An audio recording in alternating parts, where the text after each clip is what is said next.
like to now speak about the third day of ceremony. Like I said before, third day was so much easier than the second day. Second day was quite intense.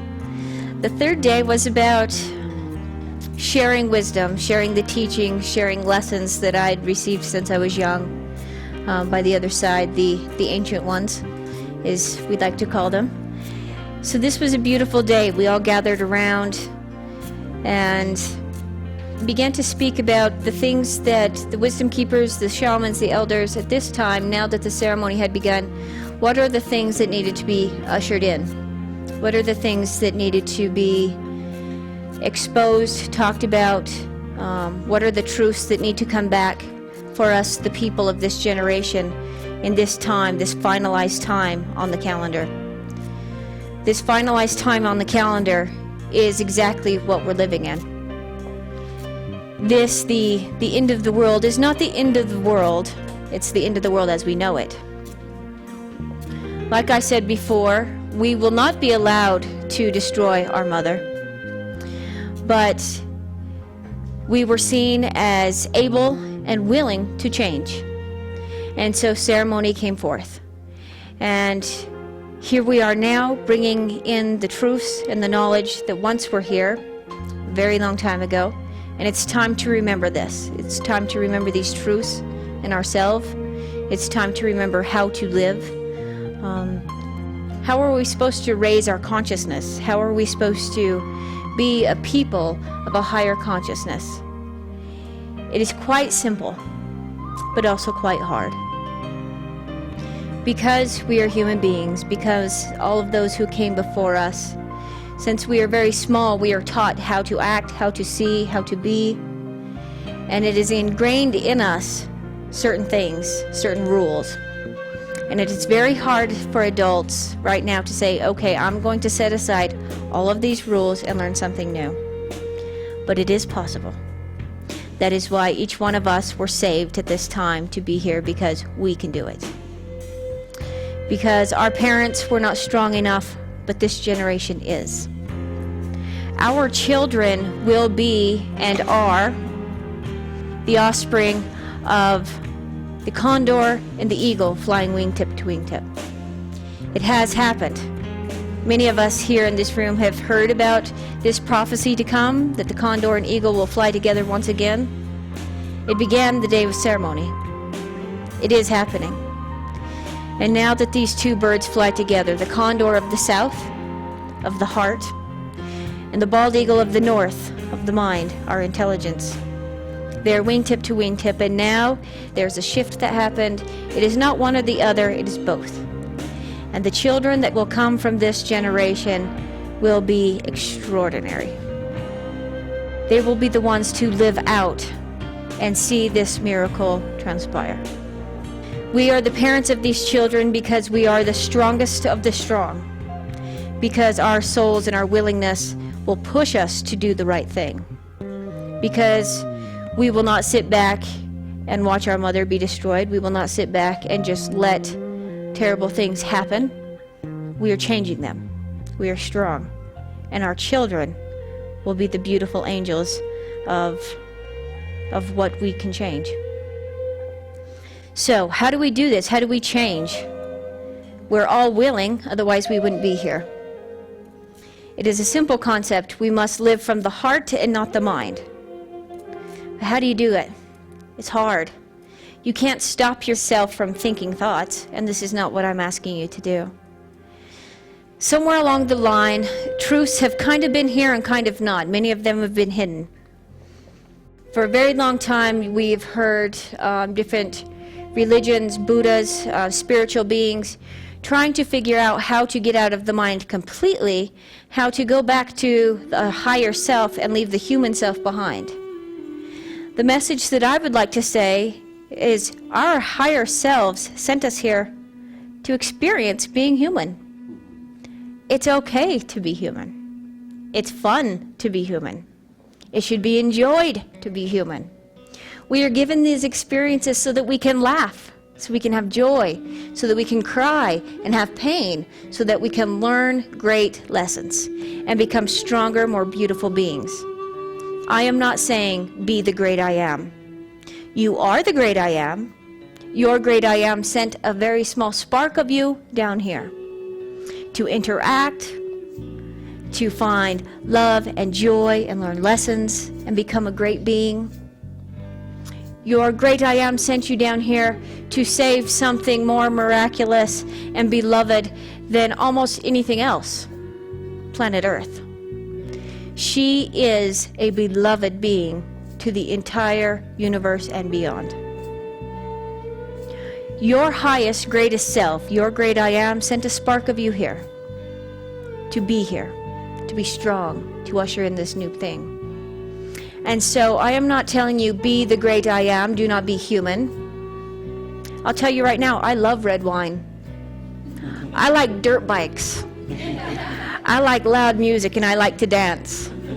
I like being human. Human is not bad. Human is wonderful.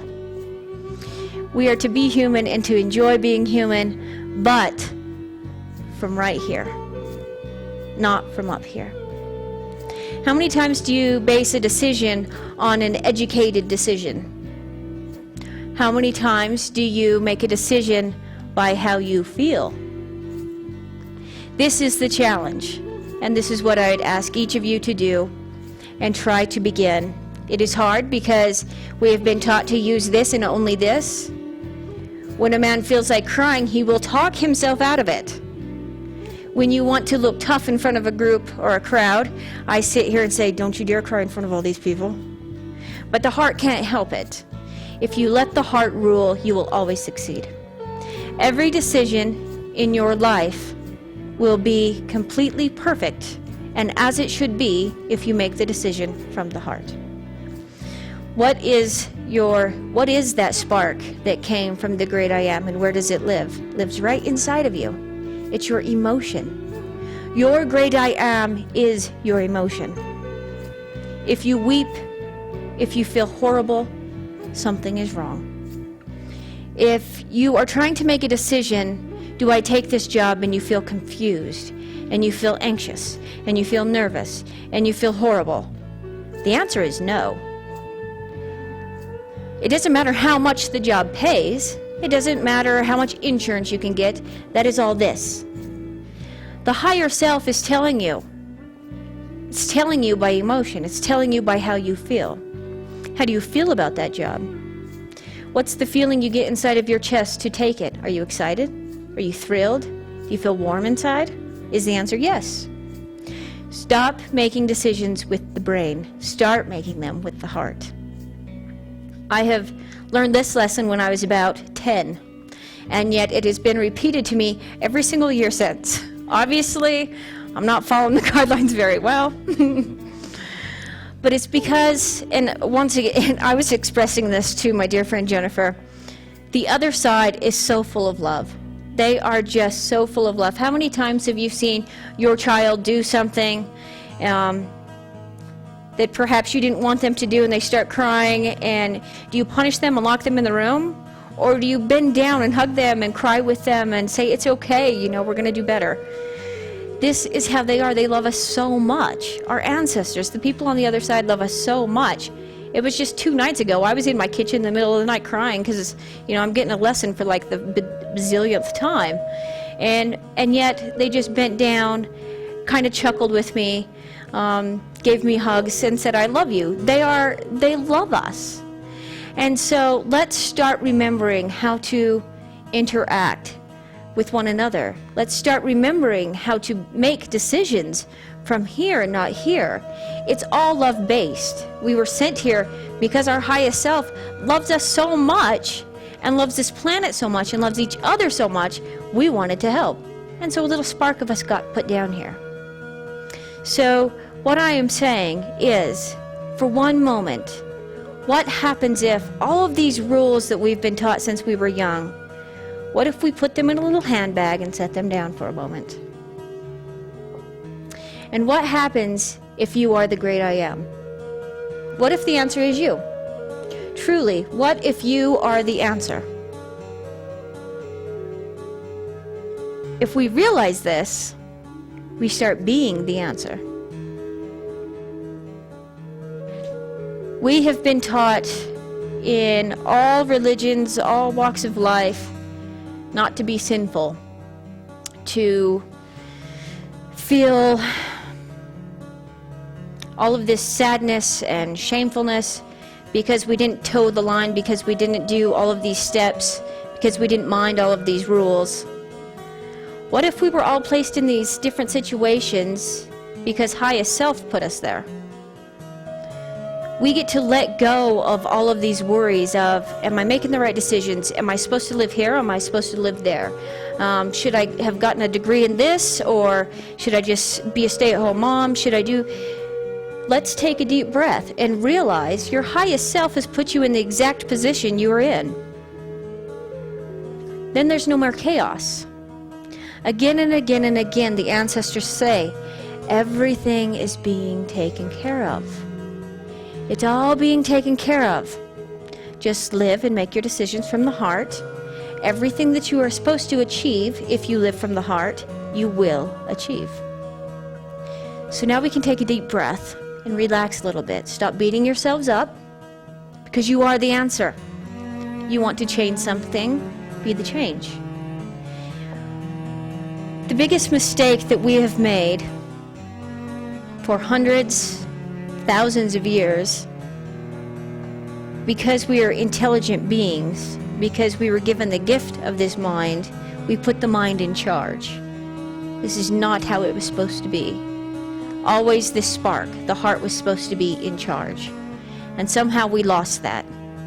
Somehow we put that away and put this in charge. It became intelligence in the service of madness. Truly, our intelligence has become in the service of madness. Pick any year out of the last 200 years, we came a far distance in our intelligence. We have come up with all sorts of inventions. We have come up with such intelligent things. Let's just take 1914. A great year. We came up with the combustible engine. We came up with all of these inventions that made our life easier. We also came up with flamethrowers. We came up with machine guns. We came up with submarines.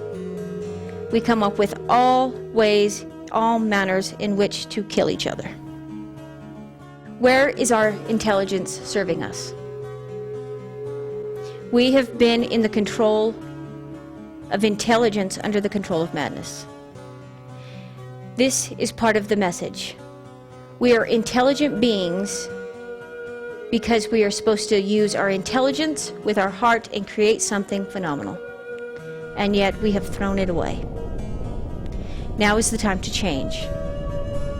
It is the time to put our intelligence in the service of love. If we start doing this, could you imagine what we can come up with? Even when we are completely disconnected from highest self, because we are intelligent beings, because we've been blessed with this, look at what we can create. We've created many magical and wondrous things. What happens if we put that intelligence under the control of love? Can you imagine for one moment what we could create for one another?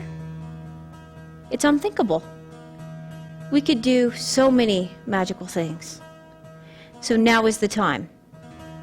Stop living from just the mind, connect it to your heart, make decisions from the heart.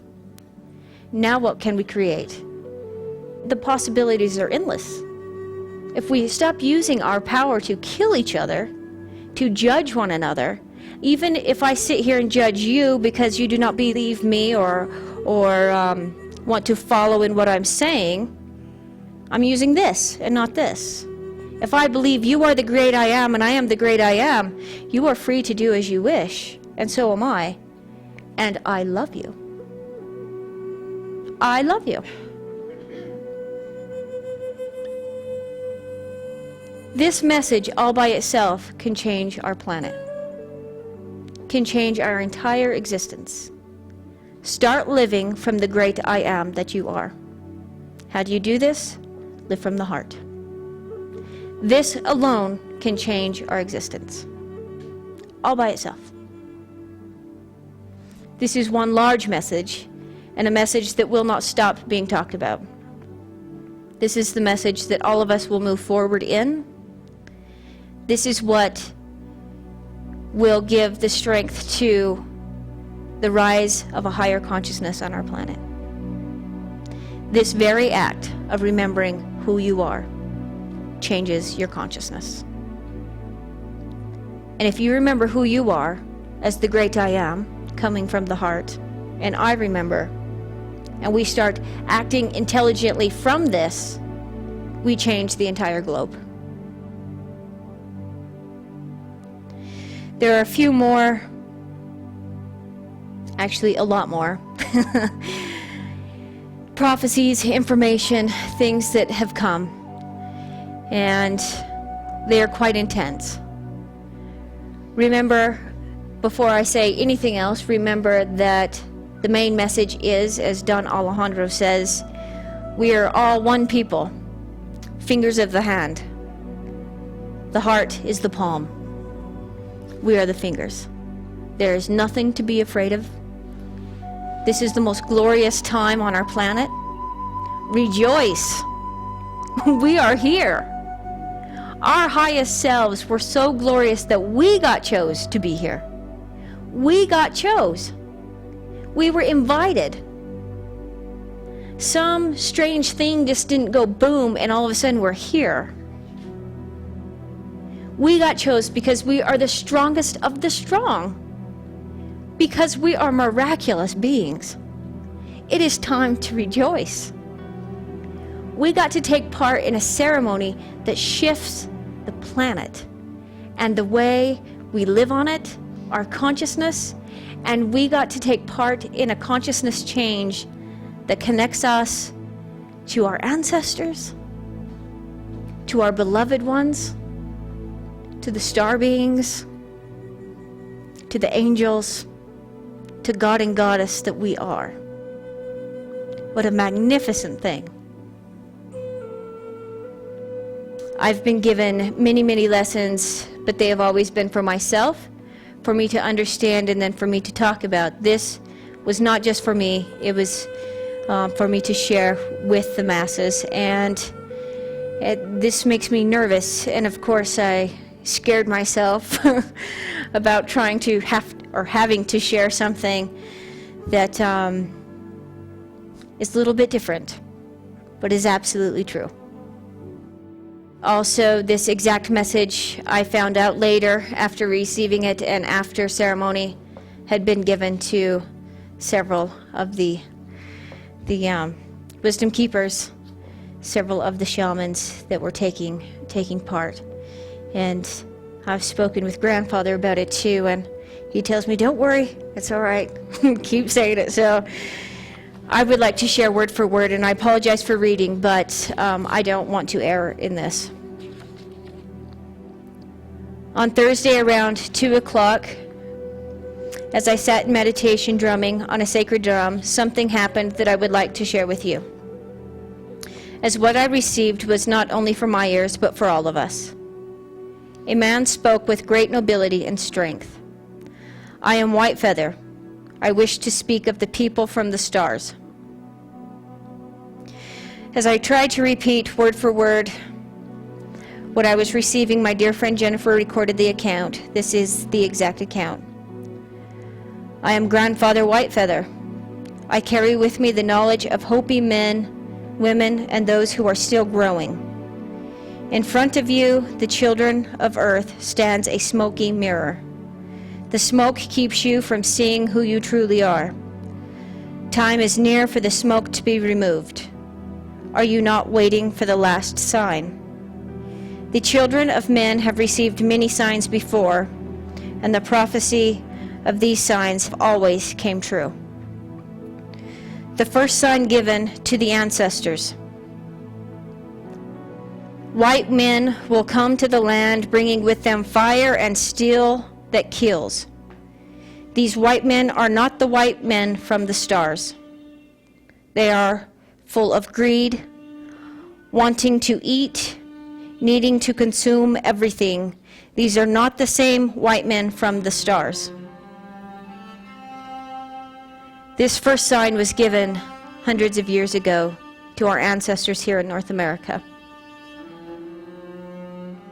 And of course, I think we all know what this is talking about. He will not be like the white men who we know now, who are cruel. They will bring with them the missing symbols, the missing pieces of the sacred knowledge that our ancestors and elders hid long ago to keep them safe, so that we might have the full truth. The world we know of will pass away, and the new world, a new earth, will step into being. Here he is talking about the white men from the stars. The second sign given to the ancestors. Teepees on wheels made of trees bring many, they are coming. The third sign given to the ancestors. Great herds of animals, beasts like buffalo with great and long horns come and eat everything. The fourth sign given to the ancestors. Long iron legs spread across the land. More white men, more death, more taking. These are not the white men from the stars. The fifth sign given to the ancestors. Lines in the sky like sinew rope crossing all directions, living on dead treetops. The sixth sign. Roads made of flat stone, hot rock cover the land, waves of heat rising from them. The seventh sign. Water turns black, choking life. Thick feathers of black, drowning birds, floating fish, and waves of black, choking life. The eighth sign, the blue kachina, the blue star explodes. This has already happened.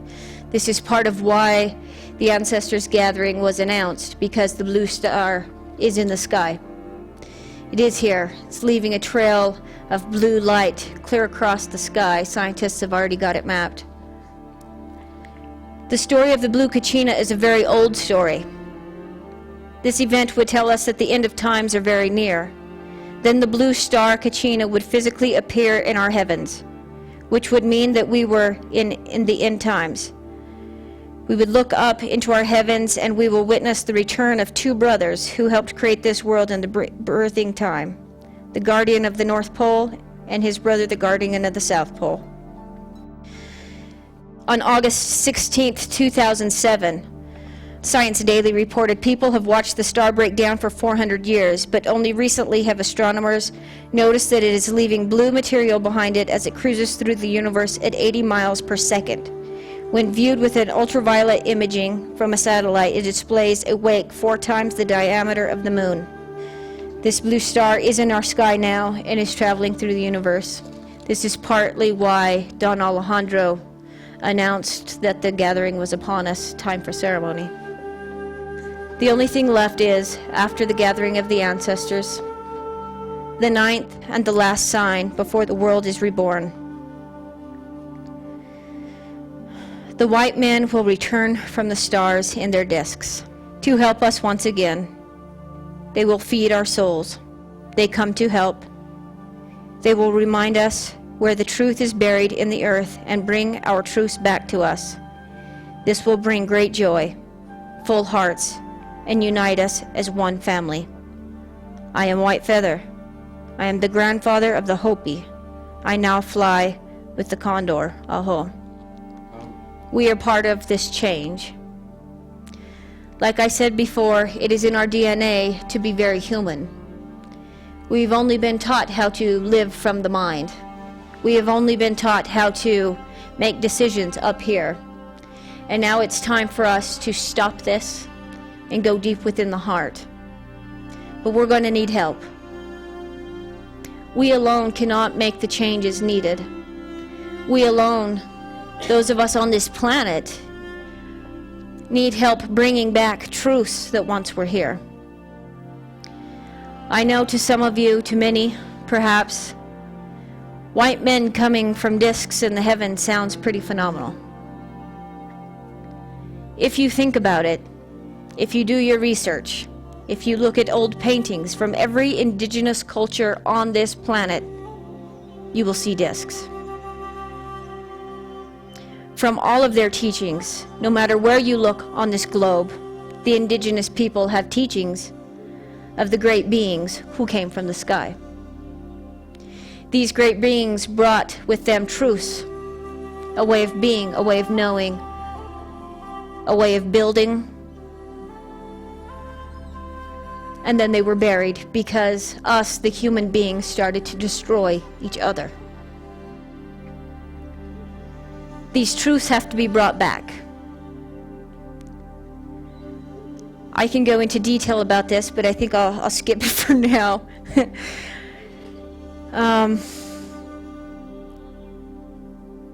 They are coming.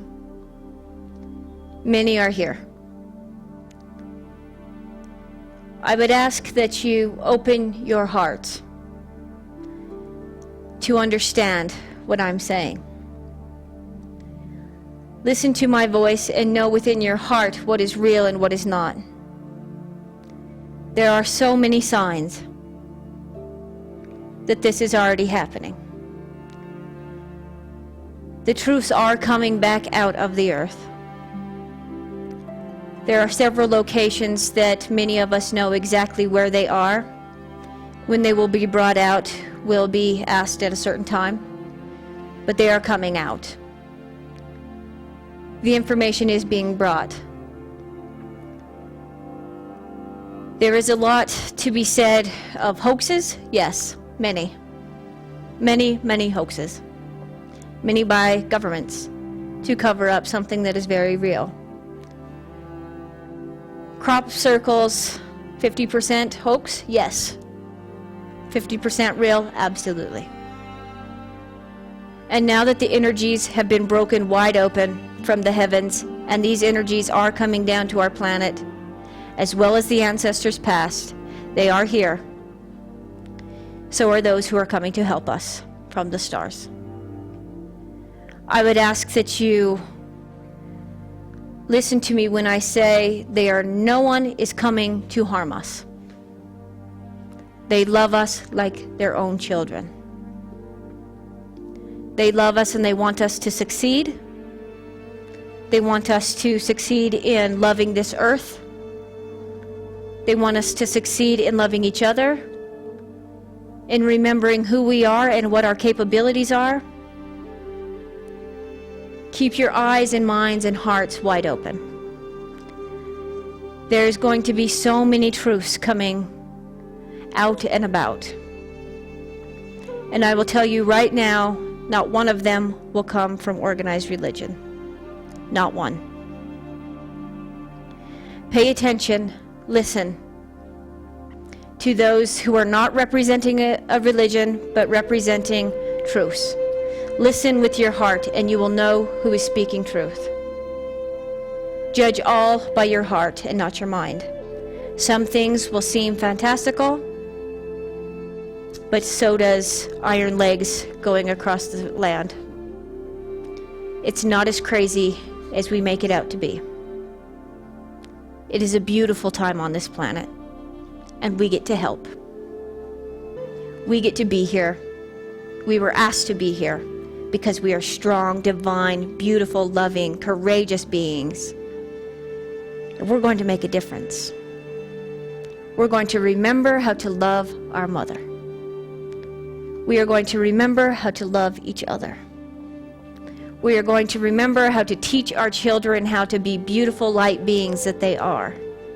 They will not forget, as we have forgotten. These children coming to the planet right now will not forget their divine beauty, because we're going to teach them.